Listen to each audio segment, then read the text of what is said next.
Before we get into this video, I just want to say that I had said I wouldn't mention the trine or the sextile. I'm just going to go ahead and elaborate that the trine and the sextile here would basically be like the conjunction. Same thing with the male-female dynamic that I'm going to get into, being, you know, if it's reversed where the man is the moon, the woman's the Mars, it's going to be also a little bit counterintuitive, kind of like even if the man is Mars trine Venus, or the woman is Mars trine man and Venus, it can still be a little tricky sometimes. So definitely keep that in mind when I'm talking about the male and female aspects. But with the conjunction, it's going to be the same with the trine and the sextile. The sextile is going to be a little bit softer, not as much as a drive or a pull to each other. The trine is going to be just a really nice flow, a lot like the conjunction.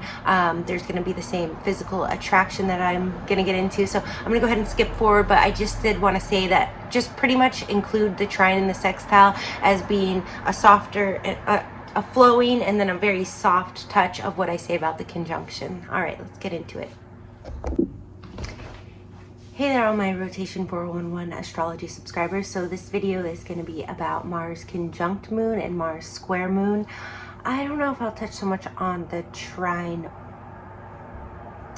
here, but we'll see. So when we have Mars in the moon, we're dealing with kind of the anima, animus energy, the yin and the yang, the female and the male, right? Just like when we're dealing with the moon, usually with the sun, those are counterparts, divine counterparts, the female being the moon and the sun being the masculine, not the female, but the feminine and the masculine. And we have that as partners with Venus and Mars. So when we're dealing with Mars masculine and the moon feminine, it's kind of a similar dynamic. This aspect creates a lot of physical attraction as well. It's not in the same passionate, fiery, sparky way as Mars coming together with, let's say, Mars, or maybe like the romance that sweeps you off your feet when he's coming together with Venus or even Jupiter.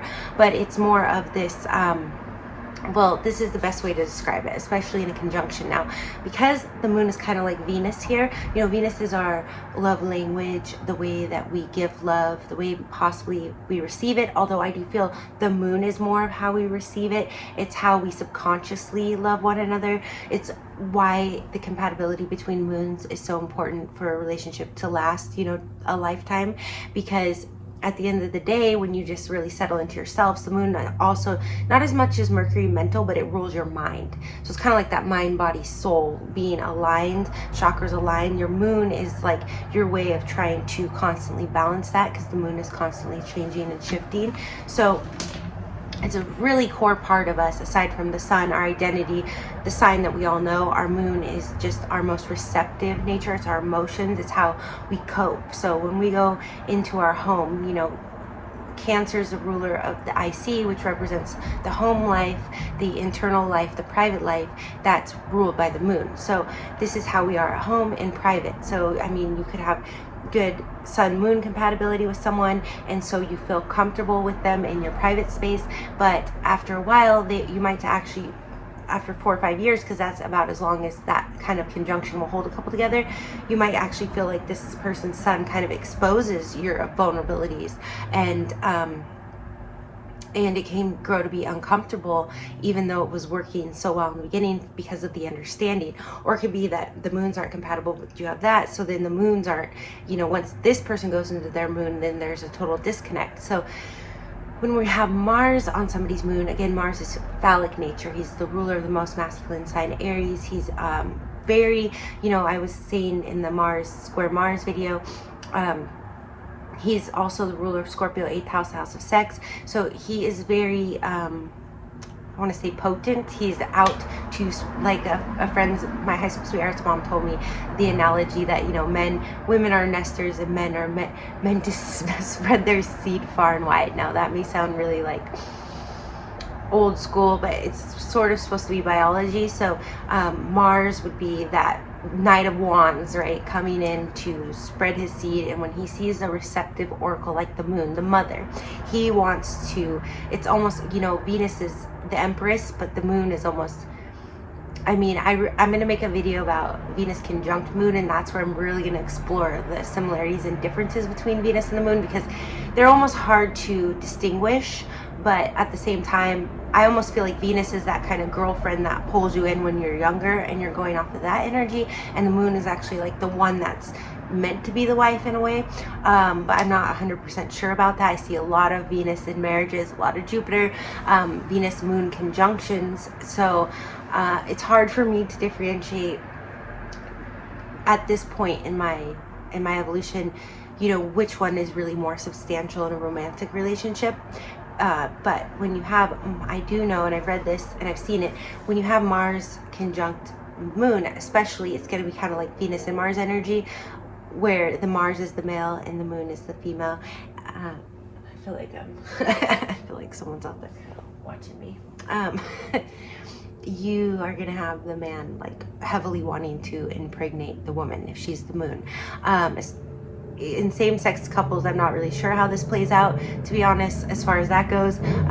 You might find possibly in same-sex couples that if there is a difference between, you know, not always, sometimes they can both be balanced in their masculine and feminine and just complete each other. But if there is a more effeminate one and a more masculine one in the relationship, you might find, if we looked over many couples, that the more masculine one in the relationships that work would be Mars and the more feminine one would be the moon. Or it could be that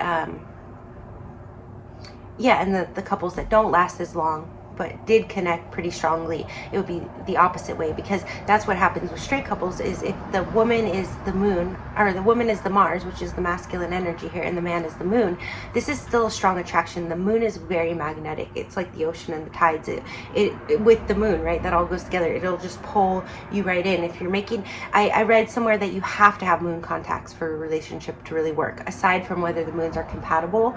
So like I said, a sun moon conjunction could make you feel really compatible, even though you're really not for the long haul. You could have some karmic Saturn stuff going on. So you definitely want to, you know, be cognizant if you are the female Mars and the man is the moon conjunct with you, because he is gonna feel real natural draw to you, like your actions and stuff. He's gonna feel like loved by them at first and feel like, you know, you two are a lot alike. That he could even feel, because the moon could be spiritual, that you're like soulmates, because you just behave so much embodying the way that he feels about things. But after a while, because Mars is a more aggressive energy and it's being acted in a female way, kind of like when Mars is on Venus and starts to pursue a little bit too much, you know, instead of pulling back. Here, Mars could just be constantly on top of the moon, where the man starts to feel like exploited or vulnerable too much. Just like the sun-moon conjunction, where especially if it's the woman's sun on the man's moon, he can start to feel that heavy, hot energy. That can definitely happen here. But reversed, I want to say it's a really strong indication of, if the man is Mars and the woman's the moon, of him wanting to have children with her. Now, whether they can establish a strong enough relationship to actually upbring children together harmoniously is another thing, but you will often see it in harmonious relationships that they can. But yeah, it's definitely, that's pretty much the brunt of what it is. It's basically just the man going, oh my gosh, that's the mother of my children. You know, where Venus is like, oh my gosh, that's my wife, that's my girlfriend. The moon would be like, oh my gosh, I'm like, we gotta have kids. Like, doesn't even matter if I already have 5, like that. Like, and like, so in the square, the way that I see it is that just like with all squares, you have the positive side and of like, you know, the rewards, but you also have the negatives. So I do think that in a square, if the man is Mars and the woman is the moon, that he'll still have that impulse at first, that he'll be very physically attracted to the moon person. He might be a little bit reckless when it comes to, you know, making sure that everything is secure as far as birth control, because he's just going to be so drawn to her. He may not be thinking rationally, and when that square kind of kicks in harder, he may start to kind of get a little bit, it's not critical because it's not like Mercury and stuff, but he may start to get a little bit like indifferent towards her.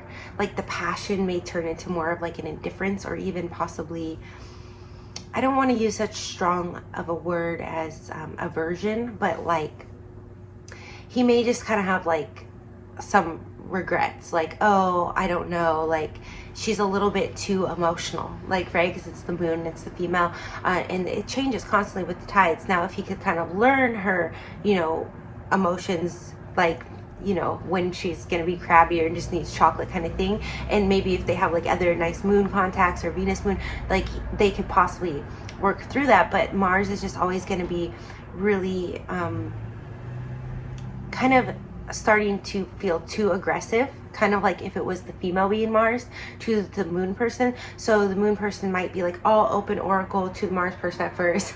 The Mars person, I don't know if I can use this, like will penetrate that aura, right? And then next thing you know, the moon person might just become really sensitive, like almost like your skin being turned inside out, you know, like the nerves, like everything that Mars does might start to be like that. And it could start with like how Mars does their own things, could affect the moon, like, okay, Mars did that and, you know, that had nothing to do with me, but it affected me. Or Mars did that and they don't usually do things like that, but you'll just be really sensitive to these things, which could build up if Mars doesn't like go back into pursuit mode. It could be like Mars just starts to kind of disconnect, so the moon's kind of left feeling really vulnerable.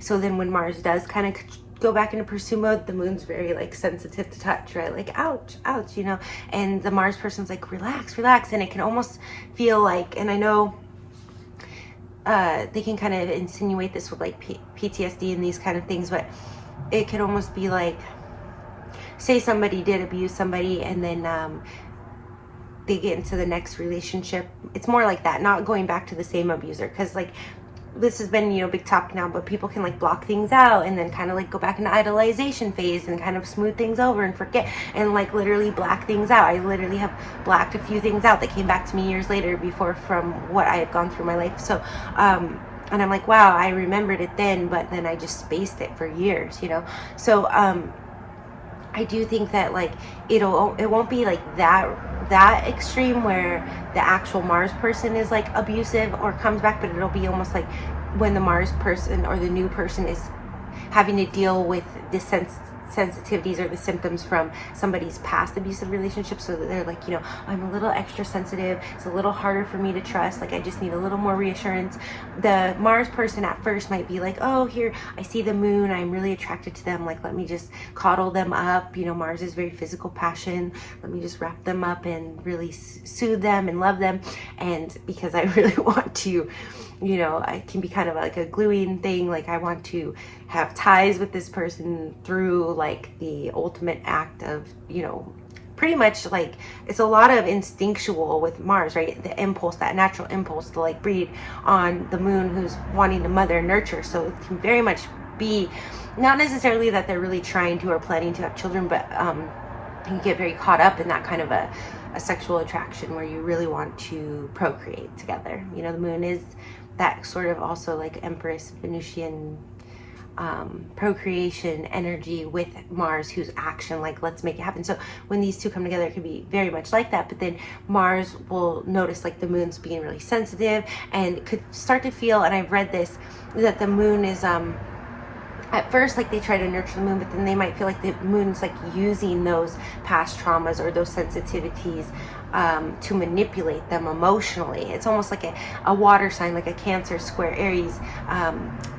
Aries is like, they're both cardinal, Cancer and Aries, so they might at first really like hit it off and have a strong attraction, especially if they have, you know, other physical placements. But then it can be like Cancer, especially like in the moon placement, can really just kind of like to play emotional games all the time, like in not games necessarily, but you know, wanting to be in emotions all the time, and let's talk through emotions. And that's why Cancer rules the home and the family, and it can be a very emotionally nurturing, or it can even be the opposite because we're dealing with the spectrum. It can be very cold. That would be more like a Capricornian ruled household, like very cold and indifferent, but the Cancer household would be very warm and nurturing. So I can that's what Mars brings, his warmth to that hearth of the moon. But then it could, with the square, the moon might just be a little too erratic for Mars. Mars wants to move forward, make progress. The moon might be like, oh, panicking, worrying, a little bit of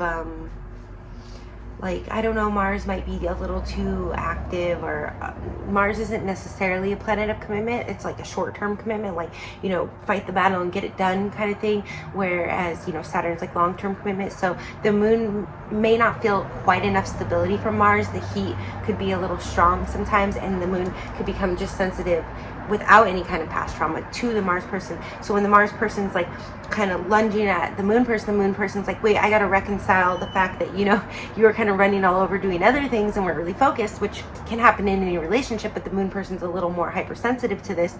The Mars person's like, whatever, you know, it's not a big deal, get over it. And the moon person might be, you know, it's really intuitive, might, you know, sit there and wonder, like, is there, you know, something here I'm missing? So it can kind of become this weird, I always use the word dance, but where Mars is kind of like, you know what, the moon person's always in their emotions, and I'm just trying to, you know, hook up or get things done, or I just want to, you know, be with them, but they make it too difficult. They're too fickle. They change too much on me.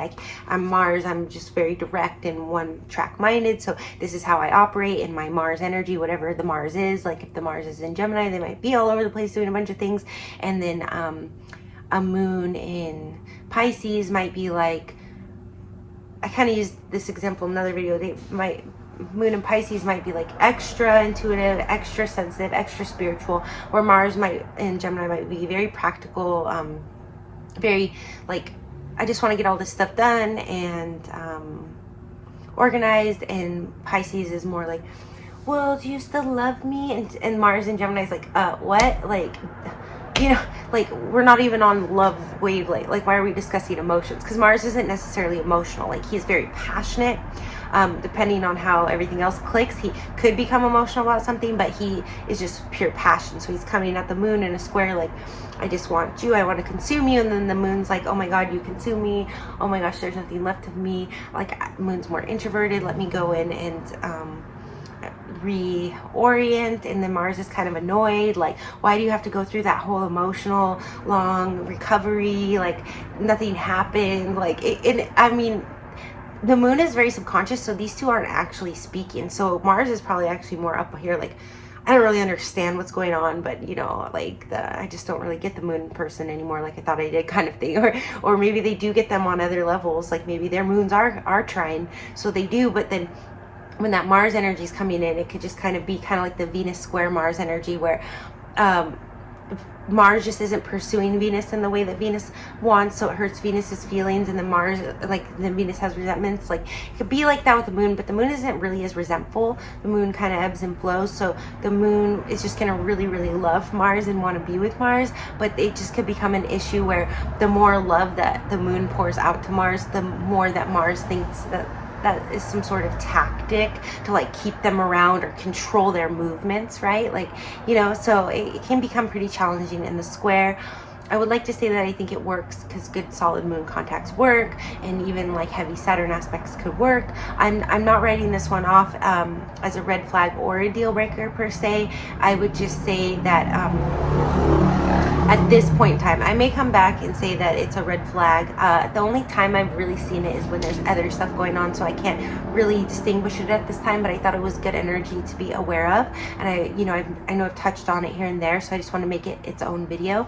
But I would just say, you know, if you're the moon person, you know, really learn to journal and, you know, write out those, you know, emotional things to yourself, even like in your notes before going to Mars with something, because Mars could be kind of easily triggered too, which could cause you to be more sensitive. So, you know, kind of like sort through your emotions, especially if you have a moon in a water sign, or even, yeah, mostly a water sign or a water house. You know, sort through those and then go to Mars. And really know what your motive is. Like, what do you want from Mars? Because if you're just like, Mars, I miss you, and then Mars is like, I miss you too, and then you're like, wait, but I'm not ready. We haven't sorted through the emotions. Mars might be like, you know, I was just kind of like cool with talking to you and seeing where it went, and you're all emotional again, like you were, you know, when we had, you know, our last argument or whatever. So anyways, and they don't want to go back there. Mars just wants to move forward. So the moon might not, even here, even like me being in Aries, the moon, where I want to move forward, I'm Mars ruled, my moon could make me apprehensive, like, wait, is Mars gonna hurt me again? Because you're just really sensitive to them. Like, but you still really feel very strong connection, and you will kind of keep them in your pole. They'll even be drawn back to you, but they're almost annoyed. They can be kind of, you know, they could come back with a really bad attitude, and the moon just might be like, you know what, it's not even worth going through that again. So it can, if the other aspects are working against you, or the circumstances, you know, it can hurt a couple pretty quickly, because these are very close personal planets, Mars and the moon. So it could stop a relationship from forming all the way. If there's not any strong Saturn, then they might not commit to each other. So it'd just be, especially in the square, just that initial attraction. In the conjunction, it can actually keep people together for quite a while, especially again if it's the man's Mars on the woman's moon, they might actually have children together. I've seen that. You know how I say, like, with Mars square Jupiter, they don't have children. With the Mars and the moon, when it's the man, I would say that they do, or I would predict that they will. So I think that pretty much covered all of it. I don't want to like dance around too much trying to grasp at straws, but yeah, if you want a personal private reading from me, I'm going to be available much more. The link's in the bio. It's psychicschool.com. There's also the apps you can download, and I can do a personal reading for you.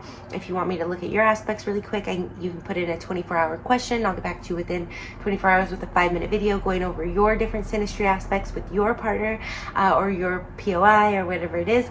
Also, if you're still looking for love, be sure to submit to the Divine Timing Database. It's the Divine Timing, it's divinetimingdatabase.org, and we are matching as many couples as we can with the proper astrological matches. You know, everything's so transient these days. Everyone's moving around social media. There's a million options, FOMO. Let's just get it right. Let's just link you up. I have so many clients come to me, well, where do I find my person? Like, I brought you these 4 ex-lovers, and it was all wrong, so where do I find my person? Well, I'm trying to help expedite that process. So if you could support, if you sign up for the affiliate program and someone submits to the database using your referral code, then you get $1 back for every submission to help this grow faster. So definitely go sign up for the affiliate program. All the links will be below. I'm sending you all love, blessings, and light, and be sure to look out for the big 144 series. We're coming out with Scorpio and Sagittarius Sun with Aries Moon.